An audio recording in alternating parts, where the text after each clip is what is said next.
오늘 이 본문 말씀을 통해서 복 있는 사람이라는 제목으로 함께 은혜를 나누겠습니다.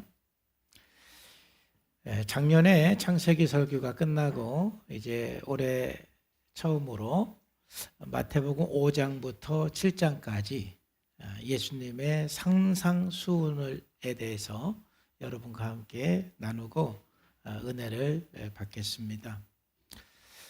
마태복음의 주제는 천국입니다. 하나님의 나라입니다. 그래서 예수님께서 처음 설교하실 때 그 말씀의 주제가 바로 하나님의 나라였죠.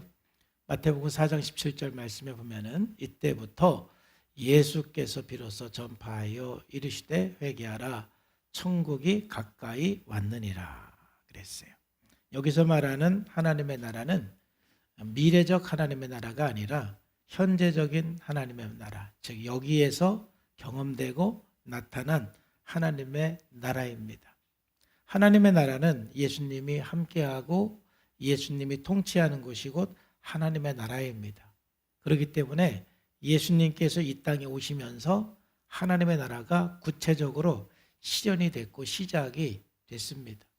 예수님이 함께하고 통치하는 그곳이면 거기가 곧 하나님의 나라예요.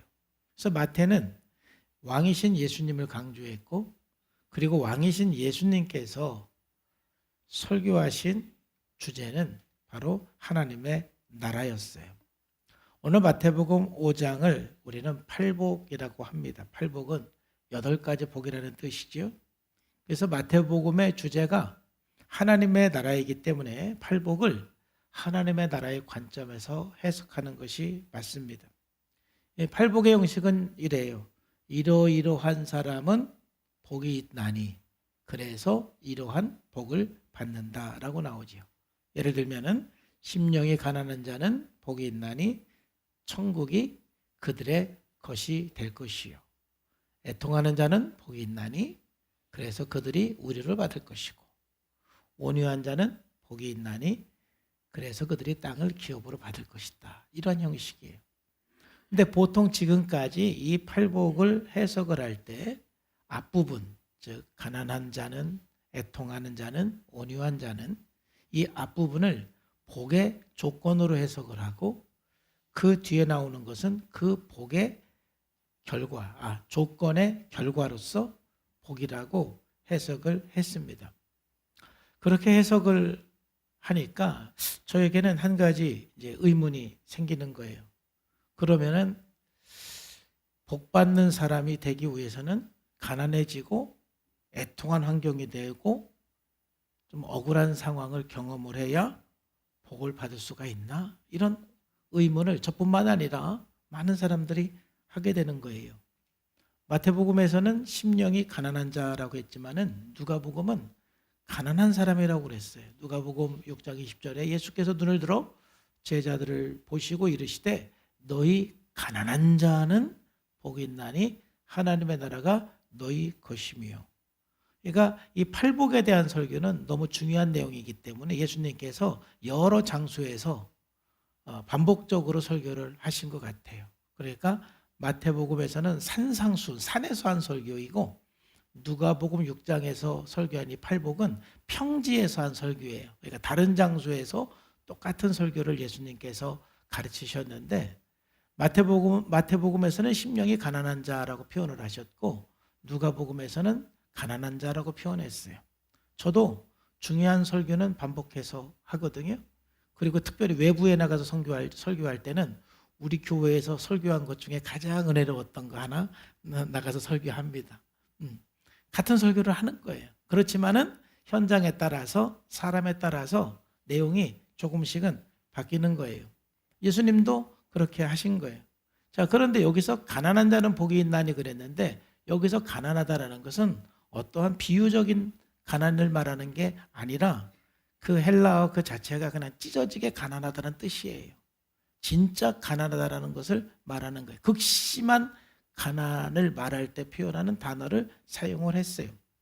그러니까 만약에 이 앞부분이 어떠한 복의 조건이라면 여러분 찢어지게 가난해야 복이 되는 거예요. 또 슬픈 일을 당하여 복 받는 사람이 되는 거예요. 또는 억울한 일을 당해야 복 받는 사람이 되고 좀 핍박을 많이 받아야 복을 받는 사람이 되는 거예요. 그러니까 이렇게 앞부분을 조건적으로 해석을 하게 되면은 우리 의문점이 남게 되는 거죠. 그러니까 그걸 조건적으로 해석을 하다 보니까 몇 가지 이제 반응이 나타나는데, 첫 번째 반응은 그냥 다 비유적으로 해석을 하는 거예요. 심령이 가난한 거, 애통한 거, 온유한 거 전부 다가 이렇게 비유적으로 해석하는 경우가 있고, 또 두 번째로는 어떤 문제가 있냐면은 진짜로 이 말씀을 조건적으로 생각해서 내가 하나님의 복을 받으려면 가난하게 돼야 돼서 진짜 가난하게, 일부러 가난하게 사는 것을 선택하는 사람도 있어요. 어쩌면 가장 문제가 되는 것일 수도 있는데, 제가 80년대 시절이 아주 참 어려울 때 대학을 다니다 보니까 그때 신학을 다니면은 이 해방신학을 공부를 안 하면은 안 되는 그런 분위기였어요. 근데 이 해방신학의 구원론은 뭐냐면은 가난한 사람이 천국 간다라는 거예요. 그냥 가난하면 선하고 가난하면 천국 간다라는 것이 해방신학의 핵심이기도 하고, 바로 이 구절이 근거되는 말씀이기도 합니다.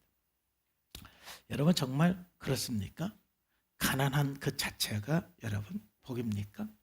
슬픈 일을 당하는 그 자체가 정말 복일까요? 가난하면 선하고 천국 갈 수가 있습니까? 결코 그럴 수가 없는 것입니다.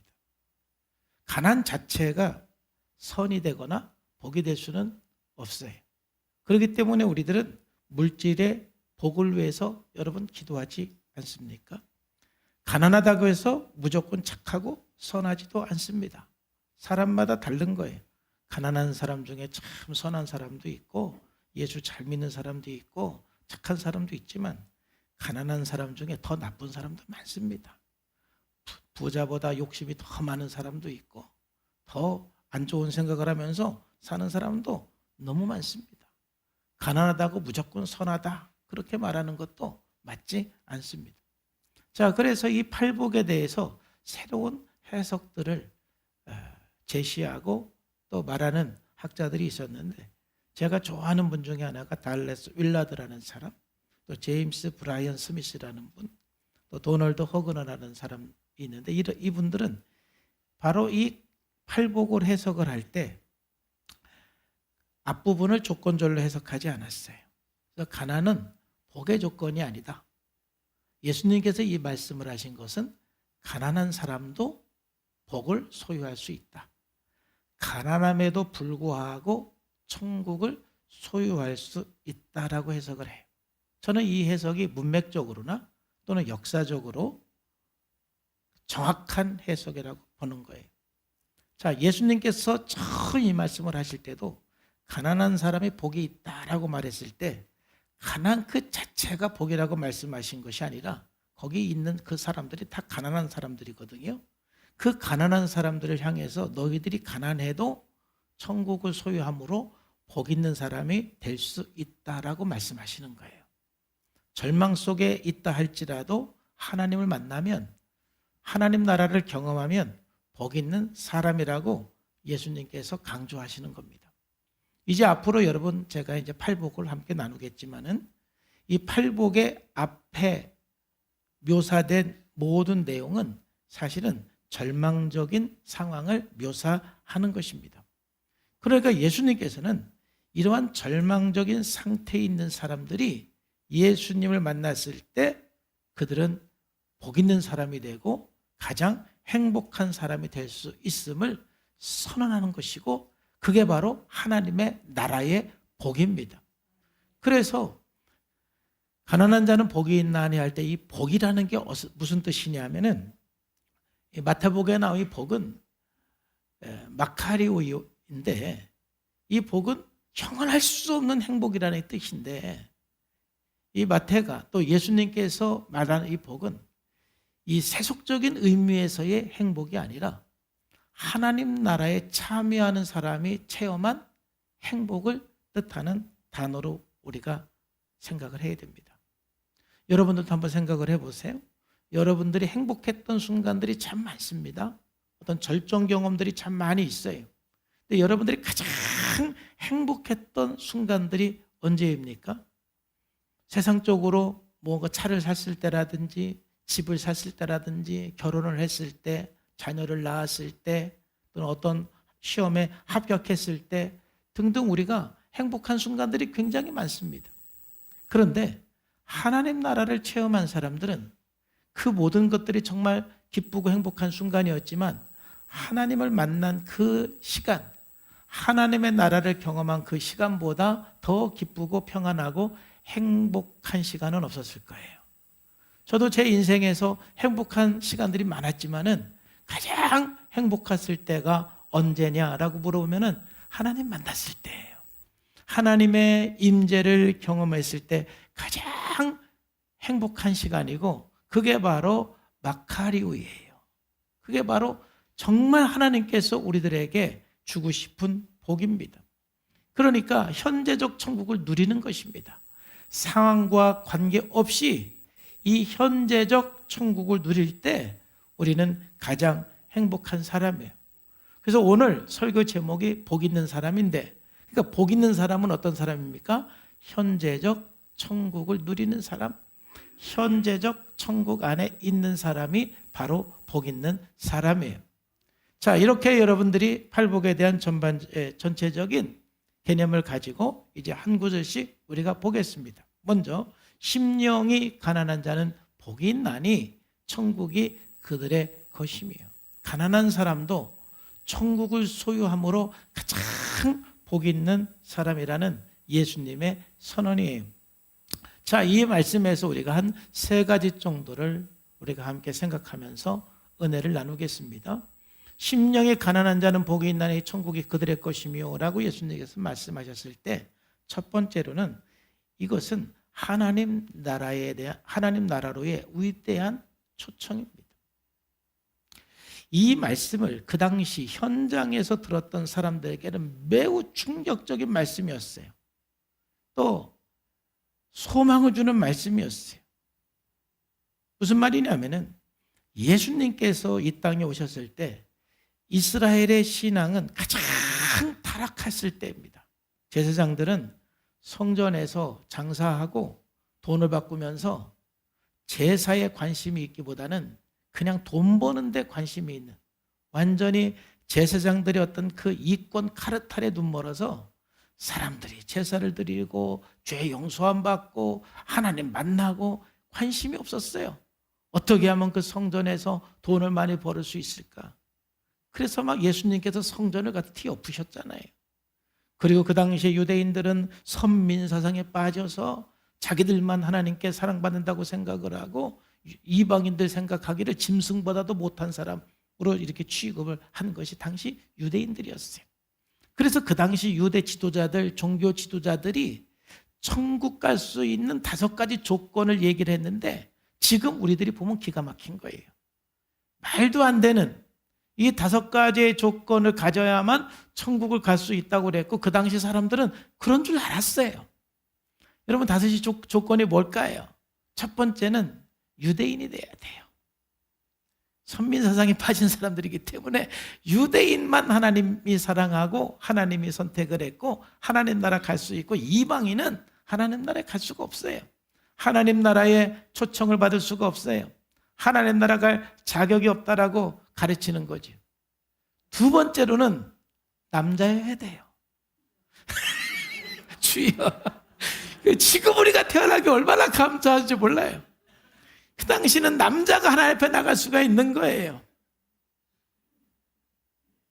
아마 거기에는 하와가 먼저 선악과를 먹은 거기에 대한 책임을 묻는 것도 있고, 하여튼 여자에 대한 인권이 별로 없었고 여자를 하나의 그냥 소유물로 생각을 했고 남자보다 못한 존재로 생각했어요. 이건 그 당시 생각이라는 것을 여러분 꼭 생각하고 들으세요. 남자여야 돼요. 세 번째는 율법을 지켜야 돼요. 율법을 지키지 않으면 천국에 갈 수 있는 자격이 없는 것이죠. 자, 여기까지는 그래도 그 당시에 문화적으로 조금 그래도 막 이해를 하려고 노력하면 이해는 할 수 있겠어요.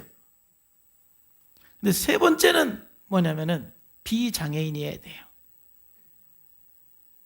건강한 사람이어야 돼요. 그 당시에 장애가 있다든지 병이 걸리면 그건 하나님께로 버림받은 거예요. 저주받은 거예요. 그러니까 요한복음 8장에서도 보면은 날 때부터 소경난 사람을 보고 제자들이 예수님께 묻잖아요. 누구의 죄 때문에 소경이 된 겁니까? 그렇게 장애가 있다든지 육체적인 질병이 있으면 하나님의 저주를 받은 사람이고 하나님께 버림받은 사람인 거예요. 그러니까 하나님 앞에 나갈 자격이 없는 것이죠. 마지막에는 뭘까요? 오늘 설교와 가장 관계가 있는 거예요. 부자여야 돼요. 가난한 사람도 하나님께 버림받은 사람이라고 생각을 했어요.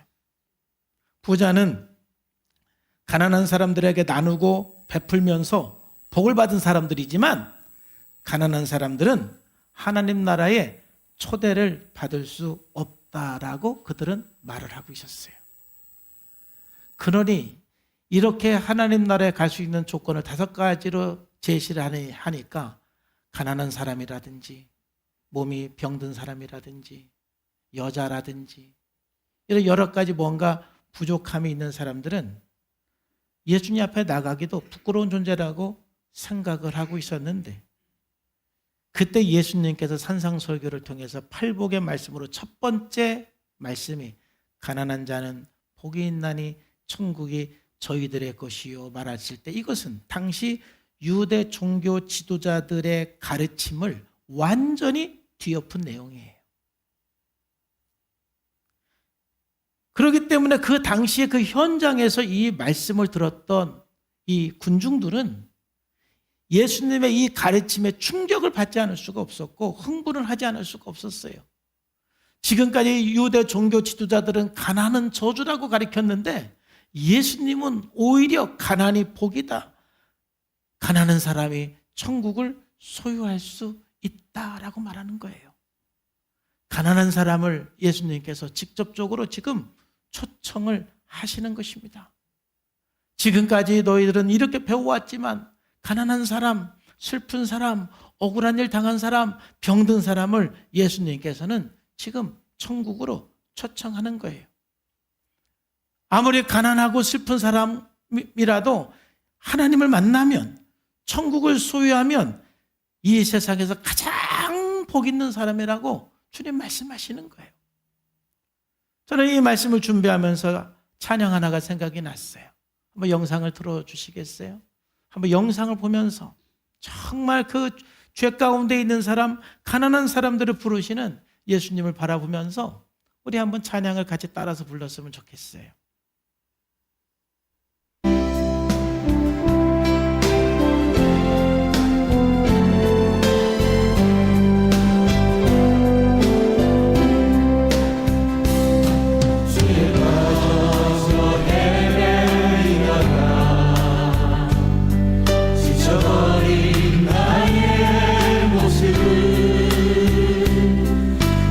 이는 어둠 속에서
상처받은 사람이라고 했어요.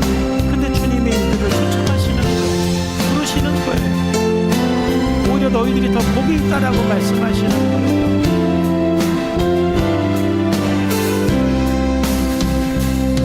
수많은 사람 중에서 주님이 날 부르실 때 설레이는 나의 마음은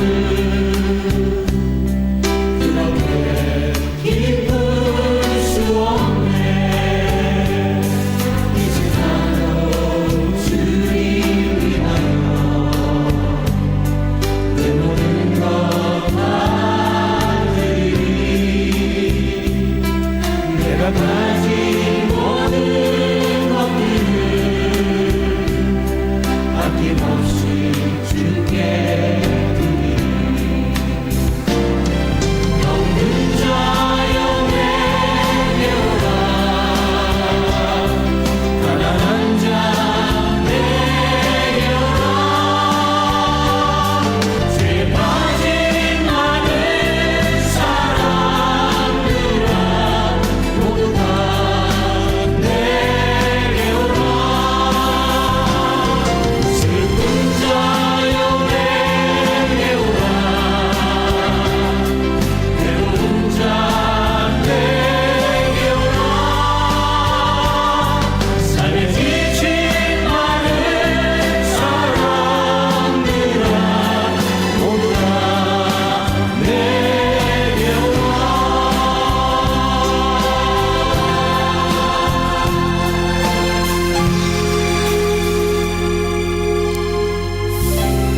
한 주에 맞춰서 PPT로 해주세요.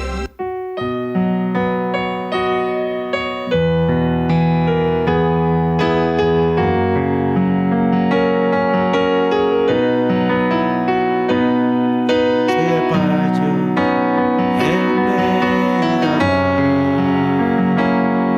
지쳐버린 나의 모습, 못 견디는 아픔 속에서 그렇게 쓰러졌을 때 아무도 오는 사람이 없어. 정말로 난 외로웠네.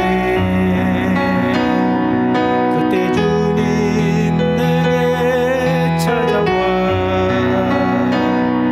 사랑으로 함께하였네. 병든 자여 내게 오라. 가난한 자 내게 오라. 죄 빠진 많은 사람들아 모두 다 내게 오라. 슬픈 자여 내게 오라. 괴로운 자 내게 오라. 삶에 지친 많은 사람들아 모두 다 내게. 병든 자여 내게 오라. 가난한 자 내게 오라.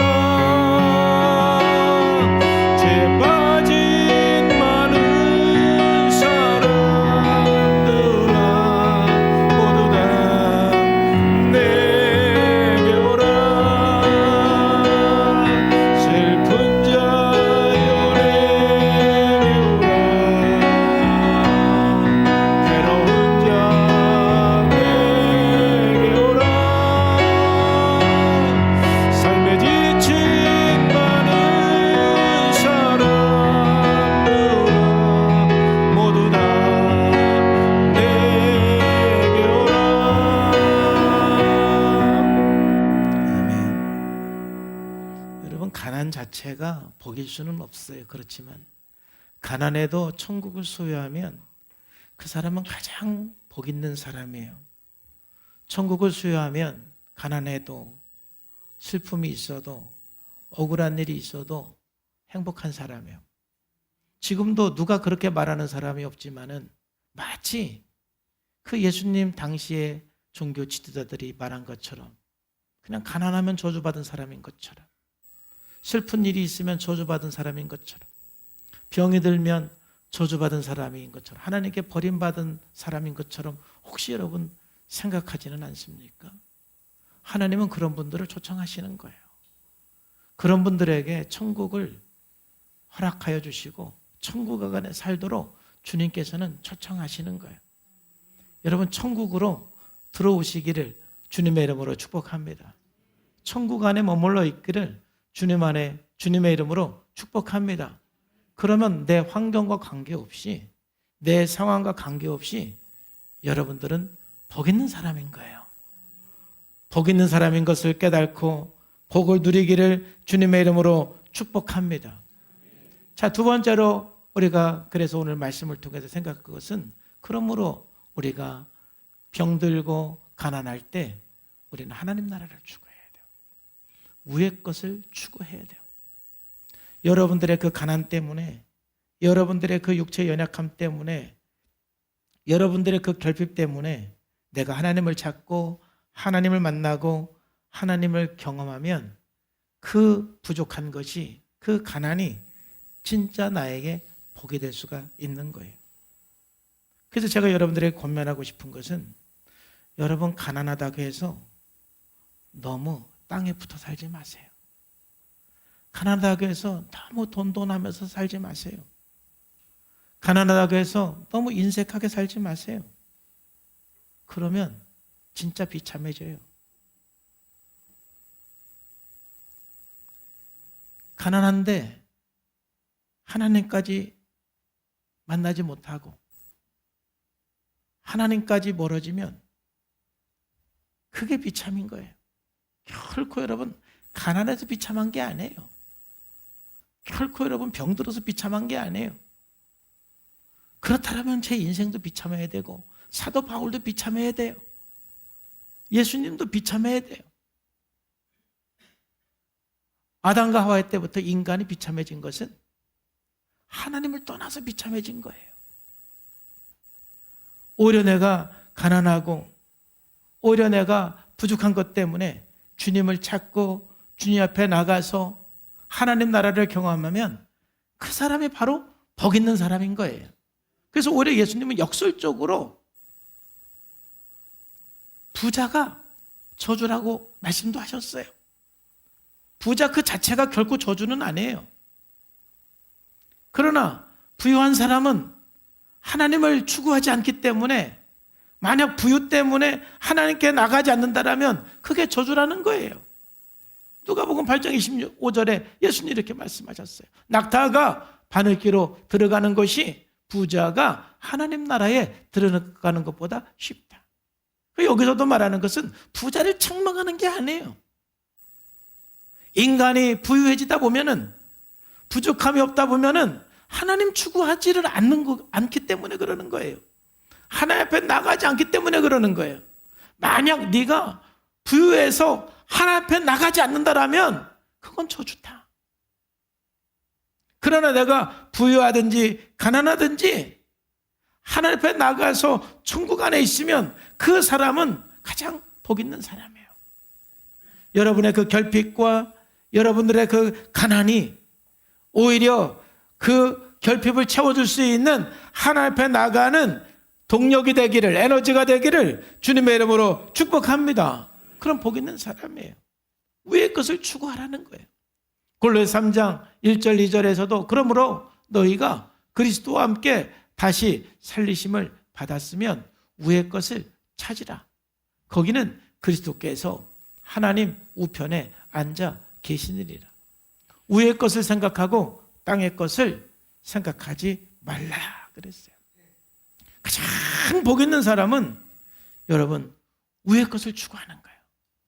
여러분들의 현재 상황이 어떻든 간에 여러분들이 하나님 나라를 놓치면 그때부터 비참해지는 거예요. 가난한데 하나님 나라 놓치면 비참해지고 돈이 있어도 하나님 나라 놓치면 비참해지는 건 매일반이에요. 우리 인간이 근본적으로 문제가 생기고 비참해지는 것은 하나님 나라를 상실해서 그러는 거예요. 그러므로 여러분, 하나님 나라로 초청하는 것을 거부하지 말고 주님 앞에 나와서 적극적으로 하나님 나라를 추구하고 위의 것을 추구하는 성도가 되기를 주님의 이름으로 축복합니다. 묵상하시고 예배 소중히 여기시고 말씀 안에 머무르고 더 주님 앞에 무릎 꿇을 때, 그래서 우리가 하나님 나라를 경험할 때 비록 내 삶이 세상 사람들이 볼 때는 참 비참하다라고 말해도 내가 볼 때 나는 너무 복 받은 사람인 거예요. 너무 행복한 거예요. 그것이 바로 하나님 나라 안에서 살아가는 사람들의 비밀인 것입니다. 마지막으로 하나 더 여러분과 함께 나누고 싶은 것은 뭐냐면은, 하나님께서 심령이 가난한 자는 복이 있나니 천국이 저희 것입니다 그랬는데, 정말 이 말씀을 여러분들이 묵상하면서 바로 그 가난이 여러분들의 성장을 향한 에너지가 되고 동력이 되기를 주님의 이름으로 축복합니다. 하나님을 만나지 못한 사람들은 가난 때문에 스스로 불행하다고 생각하고 열등감과 실패감에 빠져서 점점 무력해지는 게 문제일 거예요.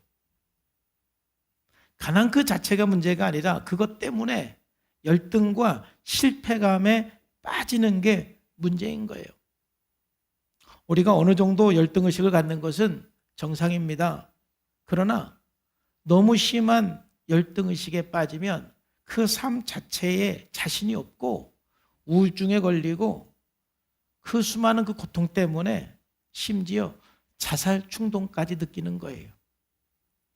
그래서 심리학자 아들러는 이런 말을 했어요. 사람이 너무 자신감을 잃고 병적인 열등감에 빠지면 그 인생 그 자체가 기생형 인생이 되고 회피형 인생이 된다고 말했어요. 그러니까 기생형 인생은 내가 내 힘으로 막 살아내는 것이 아니라 자꾸 누군가를 기대서 누군가를 이렇게 좀 피해를 주면서 그렇게 살아가는 기생형 인생이 되고, 회피형 인생은 계속 소극적으로 부정적으로 자신감이 없으니까 아무것도 안 하고 자기의 삶에 직면하지 않고 그렇게 살아간다라는 거예요. 그러나 하나님 나라 안에 있는 사람은 결코 그렇게 살지 않습니다. 하나님을 만난 사람, 예수님을 만난 사람들은 내가 부족하기 때문에 더 열정적으로 하나님 앞에 나가서 더 열정적으로 살아내는 사람이 바로 하나님 만난 사람들의 특징인 거예요. 모든 사람은 더 잘 되고 싶은 그러한 본능이 있고 하나님이 주신 마음이에요. 근데 내가 더 잘 되고 싶은 그런 그 마음을 하나님께서 주셨는데, 그 잘 되고 싶은 그 마음은 어디서부터 출발하느냐면은 열등감에서 출발하고 결핍에서 출발하는 거예요. 여러분들이 부족하다고 느끼니까 더 열심히 살 수 있는 거예요. 우리 집은 가난하니까 내가 더 열심히 공부하고 내가 더 열심히 일을 하고 내가 더 성실하게 살아야 돼, 이런 마음을 가질 수가 있는 거예요. 나는 부족한 것이 아무것도 없다라고 생각을 하면은 그 삶이 점점 나태해지는 거예요. 그런데 하나님 나라 안에 사는 사람들은 하나님께 주신 비전과 함께 우리가 연약하면 연약할수록, 부족하면 부족할수록 더 하나님 앞에 나가서 자기 삶을 더 열정적으로 살아내는 사람이 하나님 나라 안에 있는 사람이에요. 그래서 사도 바울이 뭐라고 고백합니까? 나에게 이르시기를 내 은혜가 내게 족하다. 이는 내 능력이 약한 데서 온전하여 짐이니라 하신지라. 그러므로 도리어 크게 기뻐함으로 나의 여러 약한 것들에 대하여 자랑하리니 이는 그리스도의 능력이 내게 머물게 하려 함이니라. 사도 바울은 정말 치명적인 약점이 있었어요. 그 문제를 가지고 하나님 앞에 기도했어요. 그랬더니 하나님께서 뭐라고 말씀합니까? 네 은혜가 족하고 그 너의 그 약한 것 때문에 네가 더 온전해지고 하나님의 능력이 나타난다라는 거예요. 그래서 사도 바울은 오히려 그 약점이 강점이 되어버렸어요. 그 약함 때문에 더 열정적으로 하나님 앞에 살아가는 삶이 되는 거예요. 여러분이 예수 믿는 사람, 하나님을 만난 사람들은 가난할 수 있어요. 슬픈 일을 당할 수 있어요. 억울한 일을 당할 수 있어요. 그러나 결코 낙심하지 않습니다. 절망하지 않습니다. 하나님 앞에 나가서 하나님 만난 사람은 하나님의 지혜와 하나님의 능력을 받아서 더 열정적으로 살아내는 사람이 바로 하나님을 만난 사람이에요. 난 그래서 여러분들이 다 하나님 만나길 원해요. 저도 고등학교 때까지는 정말 심각한 열등감에 빠져서 살았어요. 꿈도 없었어요. 왜냐하면 참 가난한 집이었고 또 키도 작고, 키가 작은 편이지요. 제가 조금 저 스스로 막 크다고 생각은 안 해요. 그냥 애써서 그냥 평균이라고 제가 주장하고 있지만은 그건 내 개인적인 주장일 뿐입니다. 대한민국의 평균 키, 저의 주장이에요. 객관적인 건 아니고. 잘생기지도 않았어요. 나이 먹으면서 그래도 좀 인상이 좋아가지고 지금은 뭐 인상 좋다는 얘기는 많이 듣지만, 제가 학생 때는 뭐 그렇게, 학생 때 인상 좋은 게 뭐가 중요해요? 잘생겨야지. 그렇잖아요. 뭐 제 얼굴이 그렇게 잘생긴 얼굴은 아니에요. 인상은 좋아도. 그러니까 그 학생 때는 뭐 그렇게 주목을 받거나 뭐 인기가 좋거나 그런 거 없었어요. 그러니까 뭐 어딜 가도, 제가 뭐 어딜 가도 이렇게 탁월한 그거 내세울 게 별로 없었어요. 그러다 보니까는 참 열등감에 빠져서 살았는데, 제 인생이 확 바뀌기 시작한 것은, 제가 정말 열정적인 삶으로 바뀌기 시작한 것은 고등학교 2학년 때 하나님 만나고부터예요. 하나님을 만나니까 저의 그 부족함이 오히려 열정적으로 하나님을 향해서 나가게 되고, 예수 그리스도와 함께 하나님께서 주신 비전을 가지고 하나님의 능력으로 모든 것을 할 수 있다는 믿음으로 해내는 그 열정의 삶은 제가 하나님 만나면서 시작이 되었습니다. 나에게 어떤 약점이 있어도 모든 것들은 예수 그리스도 안에서 극복될 수 있다는 믿음을 가지고 그때부터 지금까지는 한 번도 낙심하거나 절망하거나 좌절하거나 포기하거나 게으르게 살거나 그런 적이 없습니다. 때로는 나도 좀 이렇게 좋은 배경이 있었으면 얼마나 좋았을까, 그런 생각이 쑥 스쳐 지나가는 그럴 때도 있기는 하지만, 그래서 제가 목회를 하면서도 가장 부러운 제 친구들은 3대째 목회하는 사람, 아버지가 목사님인 사람. 부러워요. 부러울 때가 있어요. 왠지 나는 맨 땅에 헤딩하는 것 같고, 그 친구들은 아버지가 목사님이고 할아버지까지 목사님이니까 그냥 조금만 해도 잘 되는 거예요.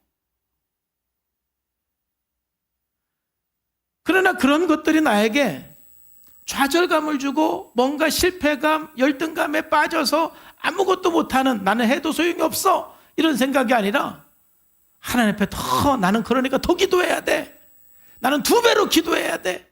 나는 2배로 더 공부해야 돼. 나는 2배로 더 열정적으로 사역해야 돼. 그 마음 가지고 사역을 했습니다. 할렐루야. 그게 하나님 만난 사람인 거예요. 저 사람은 할아버지 때부터 목사님이었으니까 천천히 해도 되지만, 나는 2배, 3배로 열심히 해야 되는 사람이야.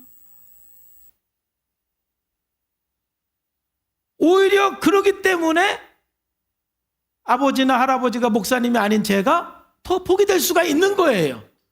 나태하지 않고 게으르지 않고 항상 긴장감을 가지고 열정적으로 살아갈 수 있는, 왜? 아무것도 없으니까, 아무 백도 없으니까, 아무 가진 것도 없으니까 나는 더 열심히 살아야 되는 거 아니겠습니까?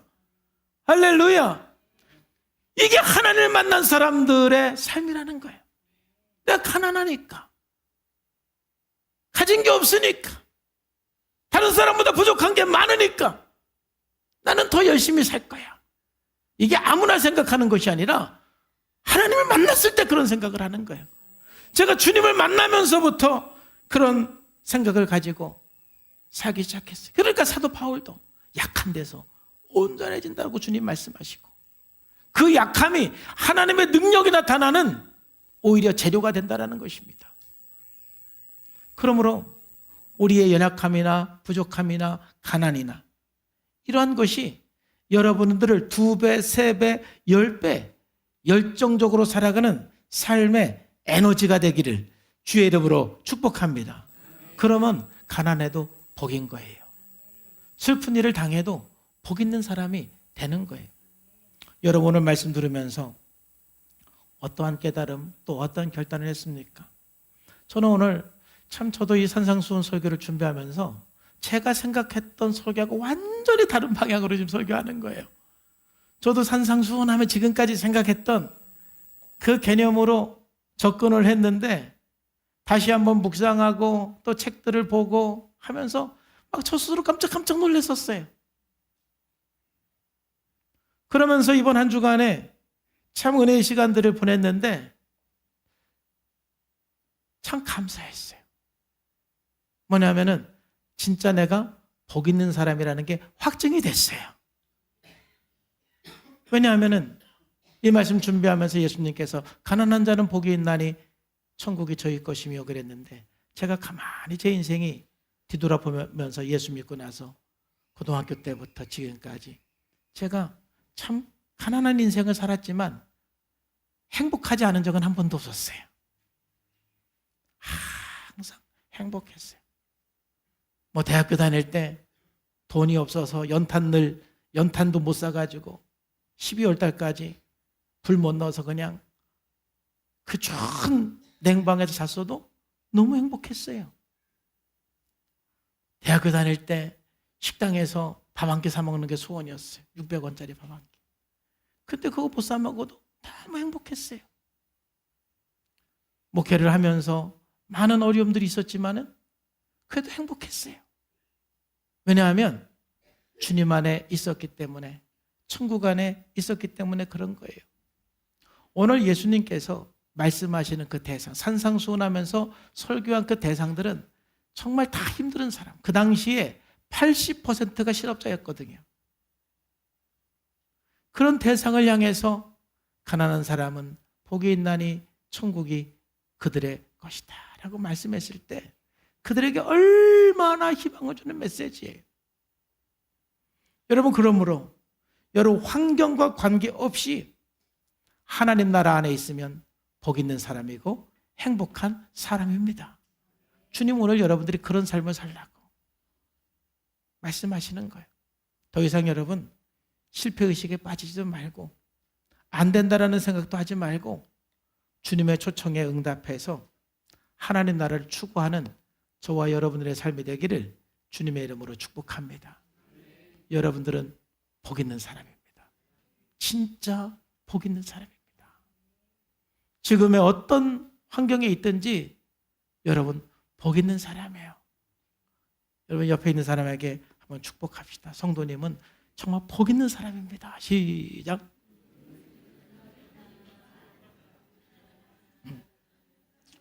축복만 하지 말고 또 선언합시다. 옆에 있는 사람에게 선언하세요. 나는 복 있는 사람이에요. 시작. 할렐루야. 기도하겠습니다.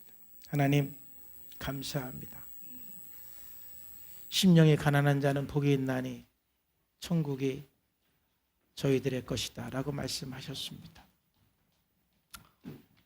비록 가난하지만, 비록 부족한 것이 많지만 우리를 하나님 나라로 초청해 주셔서 감사합니다. 하나님 나라 안에 살게 해 주시니 감사합니다. 우리가 어떤 상황에 있든지 하나님 나라 안에서 복을 누리는 삶이 되게 하여 주옵소서. 예수님의 이름으로 기도하옵나이다. 아멘.